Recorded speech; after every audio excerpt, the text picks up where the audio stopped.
সীমান্তে চলমান পুশিন মোকাবেলায় শেরপুরের ৪২ কিলোমিটার স্থল ও নদী সীমান্তে টহল বাড়িয়েছে বিজিবি। গুরুত্বপূর্ণ পয়েন্টগুলোতে অতিরিক্ত চলছে টহল।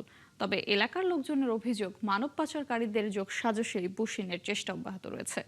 তারিকুল ইসলামের তথ্য ও ছবিতে প্রতিবেদন। মেঘালয় সীমান্ত ঘেঁষা জেলা শেরপুর, শ্রীবর্দী, ঝিনাইগাতি ও নালিতাবাড়ী উপজেলার ৪২ কিলোমিটারে জল ও স্থল সীমান্ত রয়েছে। সারা দেশের বিভিন্ন সীমান্তে পুশিনের ঘটনায় বিভিন্ন জেলার মতো শেরপুরেও চলছে বিজিবির বিশেষ টহল। ভোগান্তি ভুলে চলে আসুন রিগালে, ওয়ারেন্টি সহ স্টাইলিশ কালেকশন নিয়ে রেডি রিগাল ফার্নিচার। জেলার ৮টি বিওপির গুরুত্বপূর্ণ পয়েন্টগুলোতে অতিরিক্ত সদস্য মোতায়েনের পাশাপাশি ২৪ ঘন্টা পরিচালিত হচ্ছে বিশেষ টহল কার্যক্রম। মাইকিং, উঠান বৈঠক এবং সচেতনতামূলক সভা সমাবেশের মাধ্যমে সীমান্তবর্তী জনগণকে সতর্ক করা হচ্ছে।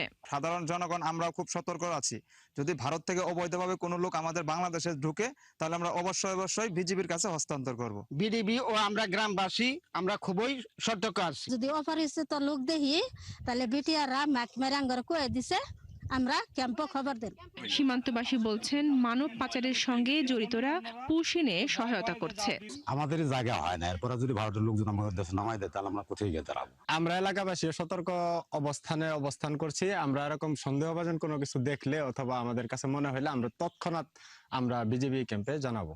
এ নিয়ে বিজিবির নকশি বিওপি ক্যাম্প কমান্ডার জানান, দালালদের শনাক্তকরণ এবং সীমান্তে নজরদারি বাড়ানোর মধ্য দিয়ে গড়ে তোলা হচ্ছে নিরাপত্তা বলয়।